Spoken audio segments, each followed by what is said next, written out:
बिस्मिल्लाहिर्रहमानिर्रहीम। अस्सलाम वालेकुम। मैं हूँ खालदा अहमद और आप देख रहे हैं मेरा यूट्यूब चैनल। दुआ मांगने के क्या आदाब हैं, दुआ किन जगहों पर मांगी जाए, दुआ की कबूलियत की घड़ियाँ कौन सी हैं। आज की मेरी वीडियो का टॉपिक है दुआ। तो चलिए शुरू करते हैं। सबसे पहले तो हमें ये दुआ जो है वो सिर्फ़ और सिर्फ़ अल्लाह ताला से मांगनी चाहिए। जब भी हमें कोई परेशानी हो, कोई मुश्किल हो, कोई हम किसी भी बड़ी से बड़ी परेशानी में मुबतला हों, तो हमें सबसे पहले अल्लाह ताला से रुजू करना चाहिए और अल्लाह से ही फ़रियाद करनी चाहिए। वही हमारा हाजित रवा है, वही हमारा कारसाज़ है, वही हमारी मुश्किलों को आसान फरमाने वाला है। हमें सिर्फ़ और सिर्फ़ अल्लाह से रुजू करना चाहिए और अल्लाह से ही अपनी फ़रियाद करनी चाहिए और अल्लाह से ही दुआ मांगनी चाहिए।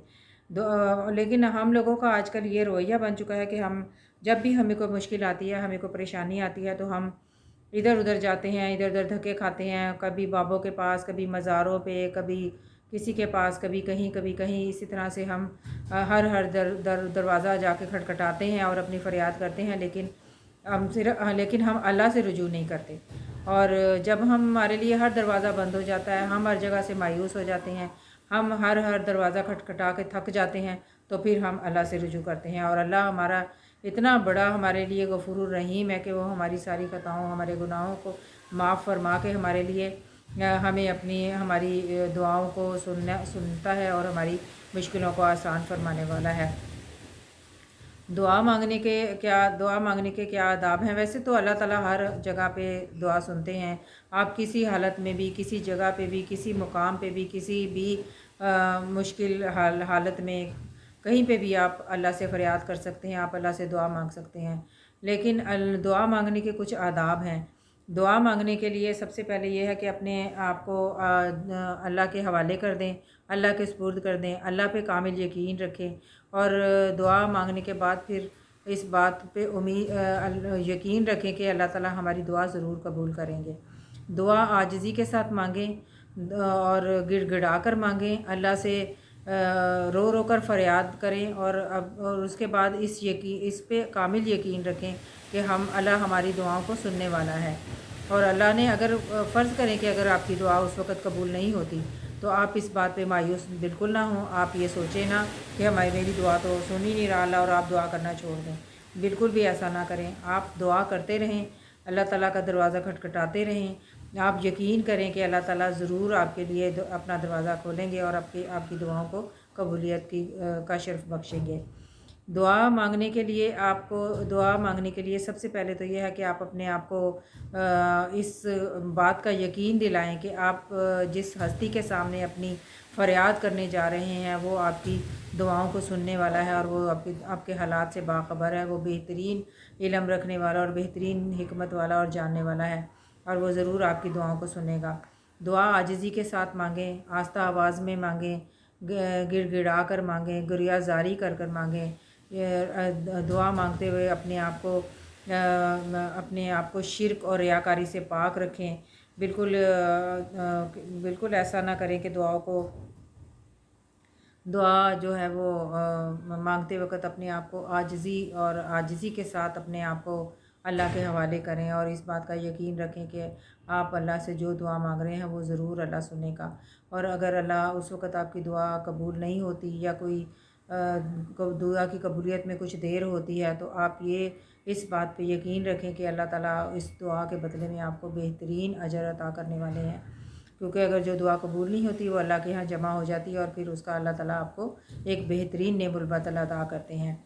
दुआ जो है वो बुलंद आवाज़ में उस वक़्त मांगी जा सकती है जब कहीं पे कोई इज्तिमा हो रहा हो, कोई इज्तिमाई महफ़िल हो रही हो। जैसे आजकल महफ़िल मिलाद मुनक़्क़द किए जा रहे हैं, किसी बड़े स्कॉलर का इज्तिमा हो, कोई दर्स कुरान हो, या कोई कुरान ख़ानी जैसा ख़त्म हो, कोई इज्तिमा हो, वहाँ पे ऊंची बुलंद आवाज़ के साथ दुआ मांगी जा सकती है ताकि सुनने वाले उस पर आमीन कहते रहें और अल्लाह ताला सबकी दुआओं को कबूल फरमा ले। दुआ के मांगने के लिए लेकिन अगर आप तन्हा हैं तो आप दुआ आस्ता आवाज़ में भी मांग सकते हैं और बुलंद आवाज़ में भी मांग सकते हैं, क्योंकि उस वक़्त आपके और अल्लाह के दरमियान कोई तीसरा हाल नहीं होता और आप अपनी दिल की हर बात अल्लाह से खुल कर कह सकते हैं। आप ये देखें कि आप दुनिया में अगर हमें किसी से कोई काम कराना होता है तो हम उसके पास जाके गिड़गिड़ाते भी हैं اس کی منتیں بھی کرتے ہیں، یہاں تک کہ اس کو رشوت بھی دینے کو تیار ہو جاتے ہیں، سفارشیں بھی کرواتے ہیں۔ لیکن اللہ کے سامنے ہمیں ایسا کچھ نہیں کرنا پڑتا۔ ہمیں صرف اللہ کے سامنے ہاتھ پھیلانے ہیں، ہمیں صرف اللہ کے سامنے اپنا دل کھول کر رکھنا ہے، اپنے دل کی باتیں کرنی ہیں اللہ سے۔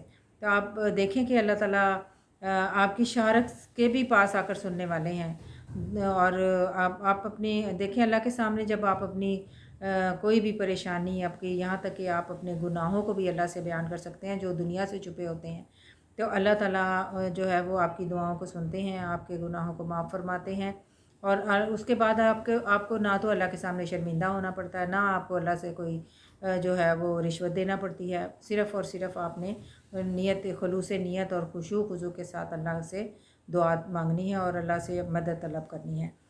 پھر اس کے بعد یہ ہے کہ دعا کی قبولیت کی جو ہے دعا کی قبولیت کے بھی کچھ آداب ہیں۔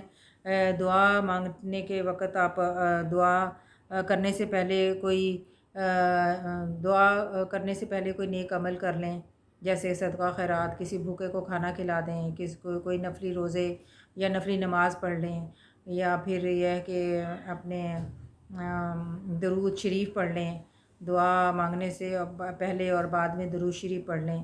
دعا کی قبولیت کی جو گھڑیاں ہوتی ہیں وہ رمضان المبارک میں دعائیں قبول کی جاتی ہیں، روزہ کھولنے سے پہلے دعا قبول کی جاتی ہے، دعا جو ہے وہ خانہ کعبہ پہ جب پہلی نظر پڑتی ہے تب بھی دعا قبول کی جاتی ہے، اذان کے وقت جو دعا کی ہوئی قبول ہو جاتی ہے۔ اسی طرح اگر آپ بہت شدید غم میں مبتلا ہیں، کسی بے چینی کا شکار ہیں اور آپ غم زدہ حالت میں دعا کرتے ہیں تو وہ بھی اللہ کی بارگاہ میں قبول ہوتی ہے۔ اسی طرح اگر کوئی بیمار ہے اور کوئی کسی مرض میں مبتلا ہے تو بیمار کی دعا بھی قبول ہوتی ہے، بارش کے وقت کی گئی دعا قبول ہوتی ہے۔ اسی طرح اگر اپنا کوئی دعا نبی پاک صلی اللہ علیہ وسلم نے جیسے 3 اصحاب کے بارے میں فرمایا کہ وہ کسی غار میں بند ہو گئے اور غار کے منہ پہ چٹان کا ٹکڑا آ کر جو ہے اس نے چٹان کا منہ بند کر دیا اور وہ 3 دوست تھے وہ غار میں پھنس گئے، تو انہوں نے آپس میں مشورہ کیا کہ ہمیں اپنا کوئی جو ہم نے کبھی زندگی میں کوئی اچھا عمل کیا ہے تو ہمیں اس کا واسطہ دے کر اللہ سے جو ہے دعا کرنی چاہیے، اور پھر انہوں نے اپنی زندگی کا کوئی ایک ایسا اچھا عمل اللہ کے سامنے بیان کیا اور دعا کی کہ اللہ ہمیں اس مشکل سے نجات دے دے، تو آہستہ آہستہ وہ جو چٹان کا پتھر تھا وہ وہاں سے سرک گیا اور وہ باہر نکلنے کے لیے ان کے راستہ بن گیا۔ تو اسی طرح جب آپ کی دعا قبولیت میں دیر ہو رہی ہو تو پھر آپ اپنے کوئی پرانے اچھے عمل یاد کریں اور ان عملوں کا واسطہ دے کر بھی آپ دعا کر سکتے ہیں۔ اسی طرح یہ کہ آپ آب زمزم پینے کے بعد دعا کریں، وہ بھی قبول ہوتی ہے۔ اسی طرح منا میں اور صفا مروہ کے درمیان جو چکر آپ کرتے ہیں اس میں بھی دعا قبول ہوتی ہے۔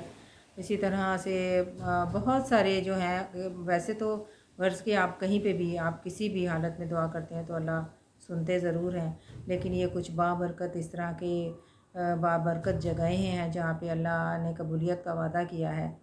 تو اللہ تعالیٰ ہم سب کو دعائیں مانگنے کی توفیق دے اور اپنے آپ کو اللہ کے حوالے کرنے کی توفیق دے، اور خالص سے نیت کے ساتھ ہم اللہ سے رجوع کریں، اور اللہ تعالیٰ ایک مسلمان دوسرے مسلمان بھائی کے لیے دعا کرے، اسی طرح ہم مسلمان ایک دوسرے کے لیے دعا کرتے رہیں اور ایک دوسرے کی پریشانیاں ایک دوسرے سے بانٹتے رہیں۔ تو مجھے یقین ہے کہ اللہ تعالیٰ اپنے بندوں کو کبھی بھی مایوس نہیں کرتے اور وہ ضرور آپ کی دعاؤں کو قبول کرتے ہیں۔ تو چلیے آج آپ اپنے کوئی کسی بھی بہن بھائی کے لیے، اپنے کسی رشتہ دار کے لیے، اگر کوئی بیمار ہے اس کے لیے دعا کریں، اور اپنی پریشانیاں جو ہیں وہ اللہ سے شیئر کریں، لوگوں سے شیئر کرنے کے بجائے آپ اپنی پریشانیاں اللہ سے شیئر کریں، تو وہ یقین ہے کہ اللہ تعالیٰ سننے والا اور بہترین اجر دینے والا ہے۔ اللہ تعالیٰ ہم سب کا حامی و ناصر ہو۔ السلام علیکم ورحمۃ اللہ وبرکاتہ۔